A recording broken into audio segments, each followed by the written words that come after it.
आज का जो नया वाक्य है वो पास्ट कंटिन्यूअस। पास्ट इस वाक्य का अध्ययन करना उतना ही जरूरी है जितना और किसी का। हालांकि ये थोड़ा इजी रहता है क्योंकि बचपन से ऐसे वाक्य तो पढ़े हैं आपने। जब भी किसी ने बनवाया है तो या तो प्रेजेंट कंटिन्यूअस कर पाए हैं आप या पास्ट कंटिन्यूअस कर पाए हैं। इज एम आर के साथ आईएनजी फॉर्म, वाज वर के साथ आईएनजी फॉर्म, इतना ही कर पाए हो।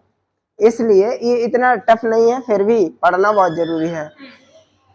जिस तरह से प्रेजेंट कंटिन्यूअस में कुछ महत्वपूर्ण चीजें देख रहे थे, वैसे ही यहाँ भी कुछ जरूरी चीजें देखनी पड़ेंगी। ठीक है, तो आइए समझते हैं present past continuous.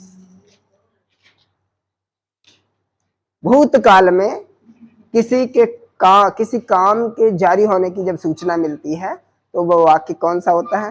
Past continuous. ऐसे वाक्य पहचानोगे कहां से? ऐसे वाक्य तब पहचान में आएंगे जब आप उनमें रहा था, रही थी, रहे थे जैसे शब्दों का प्रयोग पाएंगे, या फिर किसी दूसरे प्रकार से भी काम का पास्ट में जारी रहना पा सकते हैं। जैसे कि लोमड़ी पेड़ के नीचे खड़ी थी, गाड़ी स्टेशन पर खड़ी थी।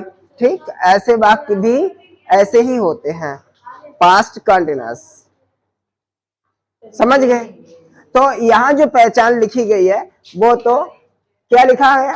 रहा था, रही थी, रहे थे आदि शब्द आते हैं, वे वाक्य पास्ट कंटिन्यूअस टेंस के अंतर्गत आते हैं। ठीक है, यह और तरह से भी हो जाता है कंटिन्यूअस। जैसे लोमड़ी पेड़ के नीचे खड़ी थी, क्या होगा? तो कंटिन्यूअस होगा। वाज स्टैंडिंग हो जाएगा उसका भी। ठीक, इस बात को ध्यान में रखना है आपको। रूल क्या कहता है? रूल वही सिंपल सा रूल रहेगा। एक चीज इसमें विशेष है, आई जो अब तक प्लूरल रह रहा था या आई के साथ एम लग रहा था, आई के साथ हैव लग रहा था, यहां आई के साथ सिंगुलर वाली वर्ब, हेल्पिंग वर्ब बाज लगाई जाएगी।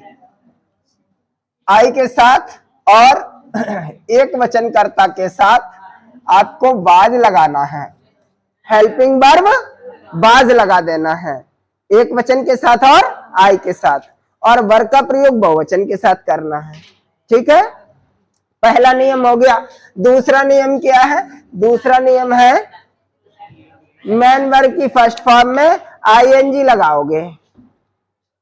आईएनजी लगाओगे। एग्जाम्पल समझ लीजिए मैं किताब पढ़ रहा था, आई के साथ लगाओगे बाज, आई वाज, रीड में आईएनजी फॉर्म रहेगा, reading a book, I was reading a book. Clear हुआ? आई के साथ बाज लगेगा, वर लगेगा नहीं। I was reading a book, तुम मैदान में खेल रहे थे।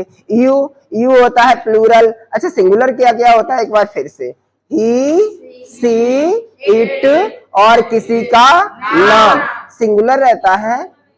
यहाँ पर आई को भी सिंगुलर बताया गया है। बस ये विशेष बात याद रखनी है, आई के साथ वर लगाओगे तो गलत हो जाएगा। ठीक है, तुम मैदान में खेल रहे थे, you were playing in the field, you के साथ वर लगेगा, you were playing in the field. पिताजी स्टेशन पर खड़े थे, फादर बाज, ये लोग खड़े थे। हमने बताया था कभी कभी ऐसे वाक्य भी कंटीन्यूअस में आते हैं। फादर बाज standing at the station, father बाज स्टैंडिंग एट द स्टेशन, ऐसे वाक्य भी कंटीन्यूअस में ही आते हैं। ठीक है, तो ऐसे करते जाइए, कोई दिक्कत नहीं है। ऐसे वाक्य जितने भी आएंगे इसी श्रेणी में रहेंगे। निगेटिव, तो निगेटिव में भी बड़ी चीज नहीं है। निगेटिव का रूल क्या कहता है? जब वाक्य निगेटिव होता है तो नॉट का प्रयोग हेल्पिंग वर्ब के, और हेल्पिंग वर्ब क्या है इस वाक्य की? बाज और वर, इसलिए इसके साथ बाज नॉट या वर नॉट हो जाएगा। ठीक, देखते हैं। रूल कह रहा है जब वाक्य निगेटिव होता है तो नॉट का प्रयोग हेल्पिंग वर्ब के बाद करते हैं। बिल्कुल ठीक बात है। पिताजी गांव में नहीं रह रहे थे। फादर, FATHER, फादर बाज या were? Was not, LIVING, living in the VILLA GE village, full stop करो। तुम मेरी मदद नहीं कर रहे थे, you were not helping me, बोलो you were not helping me. लड़के अपना गृह कार्य नहीं कर रहे थे, ये तो हम ही बनाएंगे। The boys were not doing, यहां पर अपना आया है, अपना आया है। अपना वाक्य में जब भी आएगा तो कर्ता के अनुसार हमें देखना होता है। लड़के प्लूरल है लड़के, तो हो जाएगा देयर, THEIR। मैं अपना काम नहीं कर रहा था तो आई अपना की हो जाएगी माई वर्क। तुम अपना काम नहीं कर रहे थे तो यू के साथ योर वर्क। हम अपना काम नहीं कर रहे थे तो वी के साथ अवर वर्क। ठीक, हाँ। The boys were not doing their work, their homework, गृह कार्य है देयर होमवर्क। और निगेटिव में ऐसे ही जितने भी आएंगे वैसे ही वाज नॉट या वर नॉट के साथ चलता रहेगा कार्यक्रम। आगे चलते हैं। इंट्रोगेटिव, फिर से एक बार, इंट्रोगेटिव दो प्रकार के वाक्य होते हैं, सिंगल इंट्रोगेटिव, डबल इंट्रोगेटिव। तो जब सिंगल इंट्रोगेटिव आएगा तो सबसे पहले हेल्पिंग वर्ब लिखेंगे। जब बाकी सिंगल इंट्रोगेटिव होता है तो सबसे पहले हेल्पिंग वर्ब लिखी जाती है, अंत में क्वेश्चन मार्क लगाते हैं। तो हेल्पिंग वर्ब है बाज और वर, पहले लगा लेंगे, अंत में क्वेश्चन मार्क लगा लेंगे। डेफिनेशन ये रहा, ठीक, आपका रूल ये रहा। जब बाकी सिंगल इंट्रोगेटिव होता है तो सबसे पहले हेल्पिंग वर्ब का प्रयोग करते हैं, अंत में क्वेश्चन मार्क लगाते हैं। बिल्कुल ठीक बात है। एग्जांपल नंबर फर्स्ट देख लीजिएगा। क्या अध्यापक पहला पाठ पढ़ा रहे थे? क्या पहले आया है, अंग्रेजी लगेगी नहीं, सबसे पहले टीचर के according was teacher teaching lesson number first या फर्स्ट लेसन, ठीक, एक ही बात है। क्या क्वेश्चन मार्क लगाओ। क्या लोमड़ी पेड़ के नीचे खड़ी थी? Was the fox standing. बहुत सुंदर, आप भी ऐसे ही करेंगे, बिल्कुल ठीक जवाब है। और अगला, क्या गाय खेत में चर रही थी?